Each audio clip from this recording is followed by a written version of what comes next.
നിന്റെ താലി അറ്റുപോകും. നീ വിധവയാകും. നിന്റെ ഭർത്താവിനെ നീ തന്നെ കൊല്ലും.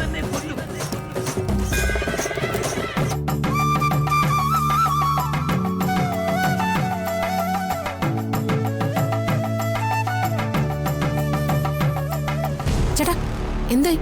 എല്ലാം ഓക്കെ അല്ലേ? എല്ലാം ഓക്കെയാണ് മാഡം. ഈ പെട്ടിക്കകത്ത് മുഴുവൻ തേനീച്ചകളാ. ഇത് തുറന്നു വിട്ടാൽ എല്ലാം കാലിയാവും. ഈ തേനീച്ചകളുടെ കുത്തേറ്റയാൾ അധികം വൈകാതെ ചാവും. അയ്യോ, ഉറപ്പാണല്ലോ? ഉറപ്പ്. തേനീച്ചകളുടെ കുത്തേൽക്കേണ്ടതേ പാർവതിക്കാ. കുത്തേറ്റ് പാർവതി മരിച്ചാലും സാരമില്ല, പക്ഷേ വിശാലിനൊന്നും സംഭവിക്കരുത്. അത് ശ്രദ്ധിക്കണം കേട്ടോ. അത് ഞാൻ ഏറ്റു മാഡം. ആളെ കാണിച്ചു തന്നാ മതി. ശരി, വാ. അപ്പുറത്തെ വിശാലും പാർവതി നിൽക്കുന്നുണ്ട്. ഞാൻ കാണിച്ചു തരാം. വാ വാ.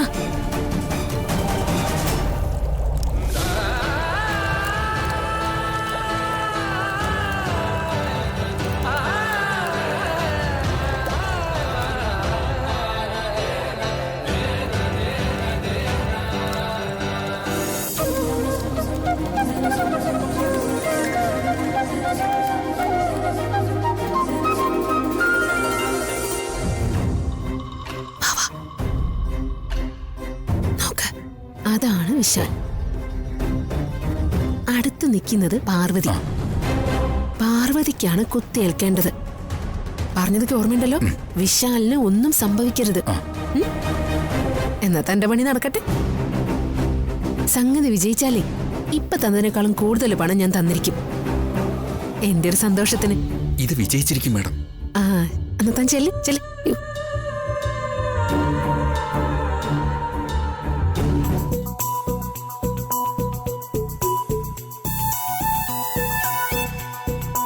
എന്താ നീ പ്രാർത്ഥിച്ചത്? എന്തേ? എന്തിനാ അതറിയുന്ന? പറയടോ, എന്താ പ്രാർത്ഥിച്ചതെന്ന് ഞാനും കൂടി ഒന്ന് അറിയട്ടെ. പറഞ്ഞില്ലെങ്കിലോ? താനത് എന്നോട് പറയാതിരിക്കോ? പറയാം. എങ്കിൽ പറയൂ.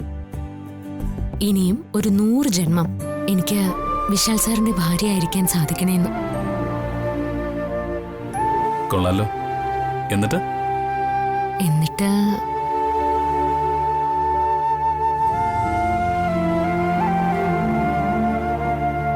അല്ല, വിശാൽ സാർ എന്താ പ്രാർത്ഥിച്ചേ? ഞാനും അങ്ങനെ തന്നെയാ പ്രാർത്ഥിച്ചത്. എന്നും എപ്പോഴും പാർവതി എന്റെ ഒപ്പം ഉണ്ടാവണേന്ന്.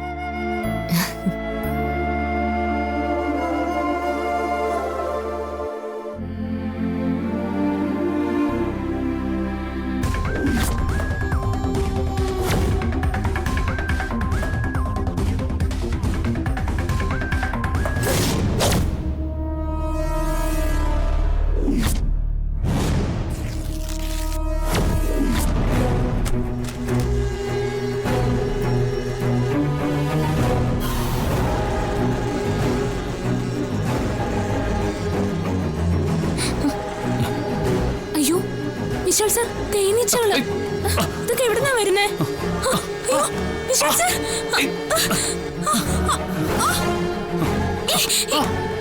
വിശാൽ സാർ, പാർവതി, ഇവിടുന്ന് പോ.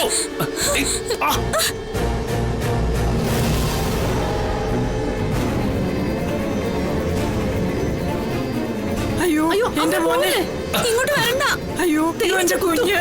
അമ്മ ഇങ്ങോട്ട് വരണ്ട, തേനീച്ചകൾ അമ്മ കുത്തും. അയ്യോ, എന്റെ മോനെ വിശാലേ.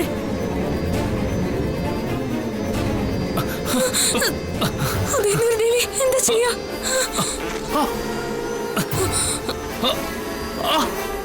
വിശാൽ,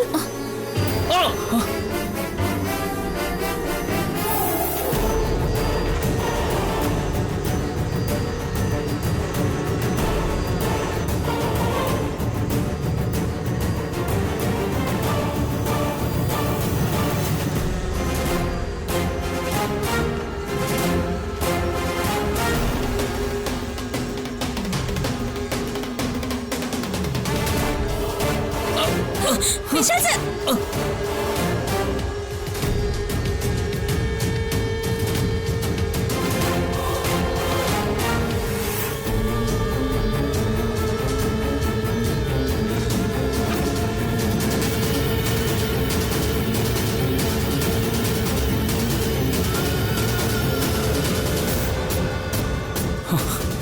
വിശാൽ സർ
നീ എന്താ ചെയ്യുന്ന പാർവതി? തേനീച്ച കുത്തിയ സ്ഥലങ്ങളില് ഐസ് വെച്ച വേദന കുറയുന്ന പറഞ്ഞു കേട്ടിട്ടുണ്ട്. അതാ ഞാൻ. ഈ തണുപ്പിനെക്കാളും നിന്റെ കണ്ണീരിന്റെ ചൂടുണ്ടല്ലോ, അതാ എന്റെ മുറിവുകളെ കൊണക്കാൻ പോകുന്നത്. എനിക്ക് വിശ്വസിക്കാനേ കഴിയുന്നില്ല, ഈ കാലത്തിലും ഒരു ഭർത്താവിനെ ഒരു ഭാര്യയ്ക്ക് ഇത്ര കണ്ട് സ്നേഹിക്കാനും പരിചരിക്കാനൊക്കെ കഴിയുമോ? നിന്റെ ഈ സ്നേഹവും ഇഷ്ടവും എനിക്ക് എത്രത്തോളം സന്തോഷവും പരിരക്ഷയും നൽകുന്നുണ്ടെന്നറിയോ? അതുകൊണ്ട് തന്നെ എൻ്റെ ഈ മുറിവുകൾ അതകത്തായാലും പുറത്തായാലും വേഗം ഉണങ്ങുമെന്ന് എനിക്ക് ഉറപ്പുണ്ട്. ഇത്രയും പുകഴ്ത്താൻ മാത്രമുള്ള യോഗ്യതയൊന്നും എനിക്കില്ല വിശാൽ സർ. ഇപ്പോ ഞാനത് അർഹിക്കുന്നുമില്ല. കാരണം വിശാൽ സാറിനുണ്ടാവുന്ന കഷ്ടങ്ങൾക്കും പ്രശ്നങ്ങൾക്കും എല്ലാത്തിനും ഞാൻ തന്നെയാ കാരണക്കാരി. എനിക്ക് വരുന്ന എല്ലാ പ്രശ്നങ്ങളിൽ നിന്നും കഷ്ടതകളിൽ നിന്നും എന്നെ രക്ഷിക്കുന്നത് നീയാണെന്നാ ഞാൻ വിശ്വസിക്കുന്നത്. അതിന് വിപരീതമായിട്ട് നീ ഇപ്പൊ സംസാരിക്കുന്നത്. എന്തിനാ? സാധാരണയായി നടക്കുന്ന പ്രശ്നങ്ങൾക്ക് പോലും നീയാണ് കാരണക്കാരി എന്ന് ചിന്തിക്കുന്നത്. ഇനി ഒരു പക്ഷേ ആ പ്രശ്നങ്ങൾക്ക് നീ തന്നെയാണ് കാരണക്കാരിയെങ്കിലും എനിക്ക് വിഷമമില്ല. നീ കാരണം എനിക്ക് മരണം സംഭവിച്ചാൽ പോലും അത് ഈ വിശാല് സന്തോഷത്തോടെ സ്വീകരിക്കും. ദൈവം അങ്ങനെയൊന്നും പറയല്ലേ. സാറിനൊന്നും സംഭവിക്കില്ല. പാർവതി, തീ എന്ന് പറഞ്ഞാലോ എഴുതി കാണിച്ചാലോ നമുക്ക് പൊള്ളലേൽക്കില്ല. പിന്നെ നീ എന്തിനാ ഇങ്ങനെ അനാവശ്യമായിട്ട് പേടിക്കുന്നത്? അങ്ങനെയല്ല വിശാൽ സർ. ഓരോ വാക്കുകൾക്കും അതിൻ്റെതായ ശക്തിയുണ്ട്. അതുകൊണ്ട് തന്നെ സാർ കളിയായിട്ട് പറയുന്ന കാര്യങ്ങൾ പോലും ചിലപ്പോ കാര്യാവും. ആ പേടി ഇപ്പൊ എന്റെ മനസ്സിലുണ്ട്. അതുകൊണ്ട് വിശാൽ സാർ എനിക്ക് വാക്ക് തരണം, ഇനി മരണത്തെക്കുറിച്ചൊന്നും ചിന്തിക്കുകയില്ല, പറയുകയില്ല എന്ന്. എന്തിനാ പാർവതി ഇത്രയും ചെറിയ വിഷയത്തിന് നീ ഇങ്ങനെ സീരിയസ് ആയിട്ട് എടുക്കുന്നേ? തേനീച്ച കടിച്ച മാർക്കും വേദനയൊക്കെ 2 ദിവസം കൊണ്ട് മാറും, അല്ലാതെ മരിച്ചു പോവൊന്നുമില്ല. ഇതിനാണോ നീ ഇത്രയും വിഷമിക്കുന്നത്? എന്റെ മനസ്സിൽ എന്താണെന്ന് വിശാൽ സാറിന് ഇപ്പൊ മനസ്സിലാവില്ല. അതെങ്ങനെ പറഞ്ഞ് മനസ്സിലാക്കണമെന്നോ എനിക്കറിയില്ല. ഒന്ന് മാത്രമേ എനിക്ക് പറയാനുള്ളൂ. വിശാൽ സാറ് സൂക്ഷിക്കണം, ഒരുപാട് സൂക്ഷിക്കണം. ശരി, ഓക്കെ. എവിടെ സൂക്ഷിക്കണം? എങ്ങനെ സൂക്ഷിക്കണം? എന്ത് സൂക്ഷിക്കണം? ഇവിടെ എന്നെ. വിശാൽ സാറ് എന്നെയാ സൂക്ഷിക്കേണ്ടത്.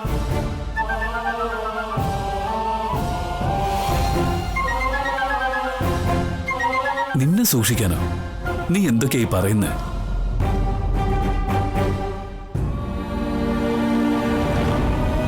അതെ സർ, സത്യം. ഞാൻ കാരണോ സാറിന് ആപത്ത് വരാൻ പോകുന്നത്. സാർ എന്നെ വിശ്വസിക്കണം. ആ ഉറപ്പിന്മേൽ സാർ എനിക്കൊരു സഹായം ചെയ്തു തരാമോ? എന്റെ ഈ 2 കൈകളും ഒന്ന് വെട്ടി മാറ്റാമോ? അല്ലെങ്കിൽ എന്റെ കൈയും കാലും കെട്ടി ഏതെങ്കിലും മുറിയിലിട്ട് പോട്ടാമോ? അങ്ങനെയാണെങ്കിൽ മാത്രമേ ഞാൻ കാരണം ഒരാപത്ത് വിശാൽ സാറിന് വരില്ല എന്ന് എനിക്ക് ഉറപ്പിക്കാൻ പറ്റൂ. നീ ഒരുപാട് സ്ട്രെസ്ഡ് ആണെന്ന് തോന്നുന്നു. Relax Parvathi, relax. ഒരു നിമിഷേ നീ നന്നായിട്ടൊന്ന് ആലോചിച്ച് നോക്കിയേ. നീയാ എന്നെ ഓരോ തവണയും ആപത്തുകളിൽ നിന്ന് രക്ഷിച്ചിട്ടുള്ളത്. ഞാനിന്ന് ജീവനോടെ ഇരിക്കാനുള്ള കാരണം നീയാ പാർവതി. നിനക്കെന്റെ ജീവൻ സംരക്ഷിക്കാനുള്ള ശക്തിയുണ്ടെന്ന് ഞാൻ വിശ്വസിക്കുന്നു. എന്റെ രക്ഷക നീയാണെന്ന് നീ മനസ്സിലാക്കിയാൽ നിന്റെ മനസ്സിലെ പ്രശ്നങ്ങളെ അവിടെ അവസാനിക്കും. സമയത്തിനെ നമുക്ക് ശേഖരിച്ചു വെക്കാൻ കഴിയില്ലല്ലോ സർ, അതുകൊണ്ട് പറഞ്ഞതാ.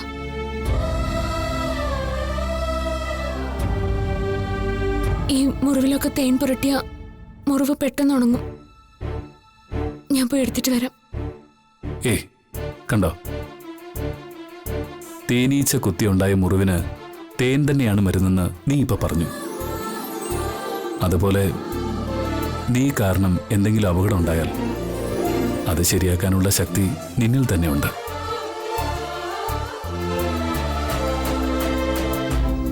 നീ പറഞ്ഞതുപോലെ സമയം ശേഖരിച്ചു വയ്ക്കാൻ കഴിയില്ല. നീ വേഗം പോയി എടുത്തിട്ട് വാ.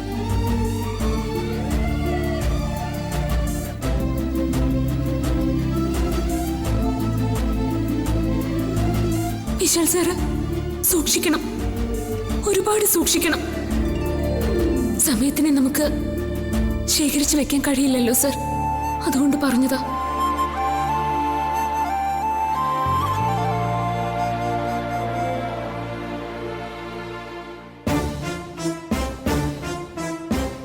ആ തേനീച്ചയും കൊണ്ടുവന്നവൻ എന്തൊക്കെ വീരവാദങ്ങളാ മുഴക്കിയത്.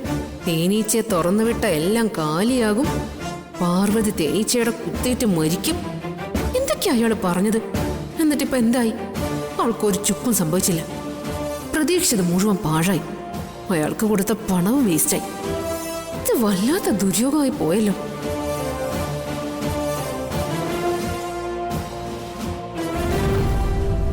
ജാസ്മിൻ, ജാസ്മിൻ, ഇവിടെ എന്താ സംഭവിച്ചത്? തേനീച്ച പ്രയോഗം കൊണ്ട് ആ പാർവതിയുടെ കഥ കഴിയുന്നല്ലേ നീ പറഞ്ഞത്? എന്നിട്ട് അവക്കൊരു കുഴപ്പം സംഭവിച്ചില്ലല്ലോ. തേനീച്ചയുടെ കുത്ത് മുഴുവനും ഏറ്റത് വിശാലിനും. How did he survive? അത് എനിക്ക് മനസ്സിലാവാത്തത്. ഞാൻ ആ തേനീച്ചക്കാരനെ വിശാലിനെയും പാർവതിയും കാണിച്ചു കൊടുത്തിട്ട് അവിടുന്ന് മുങ്ങിയിരുന്നു. ഞാൻ എങ്ങാനും അവിടെ നിൽക്കുന്നത് അവര് കണ്ട എന്നെ സംശയിച്ചാലോ എന്ന് ഓർത്തിട്ടാ ഞാൻ മുങ്ങിയത്. അതുകൊണ്ട് എക്സാക്ട്ലി എന്താ അവിടെ നടന്നതെന്ന് എനിക്കറിയില്ല. എന്തായാലും നമ്മുടെ പണി പാളിപ്പോയി. ജാസ്മിൻ, അവളുടെ ആയുസിന് അപാര ബലമാണല്ലോ ജാസ്മിൻ. അങ്ങനെ ഇതിൽ നിന്ന് പിന്മാറാനൊന്നും ഞാൻ ഒരുക്കമല്ല. അവളെ, ആ പാർവതിയെ, അവളെ ഞാൻ നശിപ്പിച്ചിരിക്കും. അവളെ വെള്ള പുതപ്പിച്ച് ഞാൻ കിടത്തും. അതെന്റെ വാശിയ. അത് ഞാൻ നടത്തിയിരിക്കും. ഇനി എന്ത് ചെയ്യാനാ നിന്റെ ഉദ്ദേശം? വ്യക്തമായ പ്ലാനൊന്നും ഇപ്പൊ എന്റെ മനസ്സിലില്ല. ഇന്നവളെ ചിതയിലേക്ക് എടുക്കുമെന്നല്ലേ ഞാൻ കരുതിയത്. അത് പാളിപ്പോയില്ലേ. പെട്ടെന്നൊരു മാർഗം എന്റെ മനസ്സിലേക്ക് വരുന്നില്ല. പക്ഷേ പതിയിരുന്ന് ഞാൻ അവളെ കൊന്നിരിക്കും. ഇനി നീ ഒരു നീക്കം നടത്തുന്നുവെങ്കിൽ അത് പഴുതടച്ചാവണം. അടുത്ത അറ്റംപ്റ്റിൽ അവളുടെ ശവം വീണിരിക്കണം. ശവം വീണിരിക്കും. ആന്റി അത് കാത്തിരുന്ന് കണ്ടോ.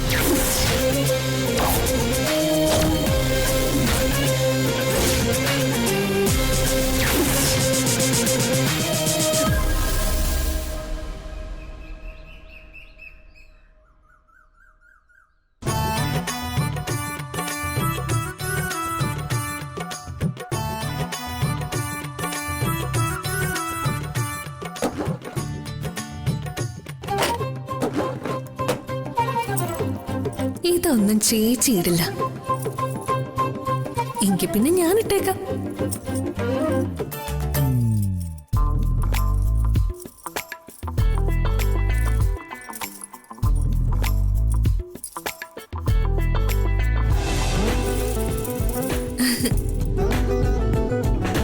വിപിൻ സാറേ, വിപിൻ സാറേ, ഒന്നിങ്ങോട്ട് വരുമോ? എന്താ ഇങ്ങോട്ട് വാ. എന്തായി കാണിക്കുന്നേ? ഇരിക്ക്. പല്ലവി, നീ എന്തായി കാണിക്കുന്നേ? ഇരിക്കുന്നേ. പല്ലവി, വിപിൻ സാറേ, ഒറ്റക്കിരുന്ന് എനിക്ക് ബോറടിക്കാം. നമുക്ക് കുറച്ചു നേരം വല്ല കൊച്ചു വർത്താനം പറഞ്ഞിരിക്കാം. അതിനു വേണ്ടിയാ ഞാൻ വിളിച്ചേ. ആ കൊള്ളാം. സോറ പറഞ്ഞിരിക്കാൻ പറ്റിയ നേരം. അതും നിന്റെ ചേച്ചിയുടെ മുറിയിൽ വെച്ച് തന്നെ വേണം അല്ലേ? ഞാൻ പോവാ. ഇരിക്ക് സാറേ, എന്റെ വിപിൻ സാറേ. അയ്യോ, ചേച്ചി ചേച്ചി ഇങ്ങോട്ടേക്കാണല്ലോ വരുന്നേ. ഇനി ഇവിടെ വെച്ച് നമ്മൾ രണ്ടുപേരും കണ്ട ആകെ പ്രശ്നമാവുമല്ലോ. ഒരു കാര്യം ചെയ്യാം, കട്ടിലിനടിയിൽ ഒളിക്കാം. വാ വാ വാ, കേറ്. കട്ടിലിനടിയിൽ കേറ്. കേറ്.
രക്ഷപ്പെട്ടു. ഇനി ഞാൻ എവിടുന്ന ശരിയാവില്ല. സീൻ കോൺട്രാവും. പോവല്ലേ വിപിൻ സാറേ.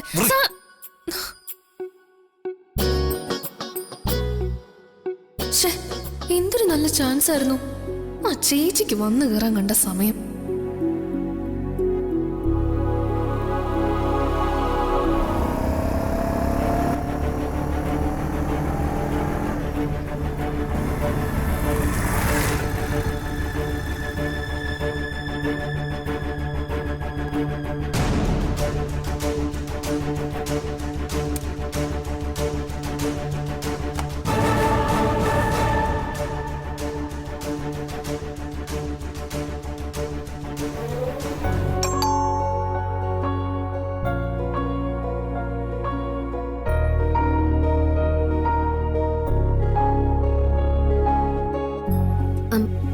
ആരാ?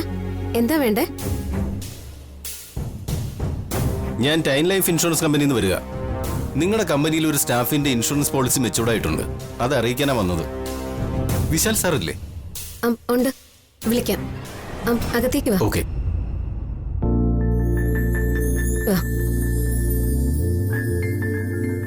ഗാർഗി, ആരോ ഇത്? ഇത് ടൈം ലൈഫ് ഇൻഷുറൻസ് കമ്പനിയുടെ ആളാ. വിശാൽ ബ്രോയെ കാണാൻ വേണ്ടി വന്നതാ. ഇരിക്കണം, ഞാൻ വിശാൽ ബ്രോയെ വിളിക്കാം.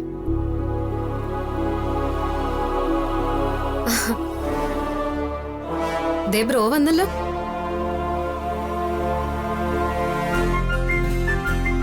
എന്താ Gargi?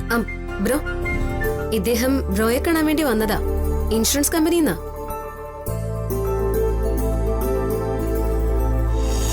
Hi. Hi, I'm Vishal. I'm Pradeep from time life insurance company. Oh,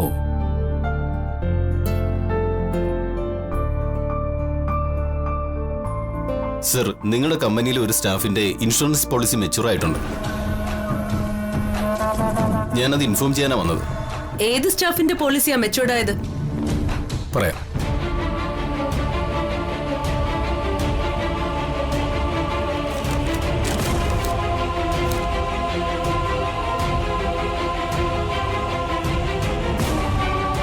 policy ഹോൾഡറുടെ പേര് ശേഖര മേനോൻ എന്നാണ്.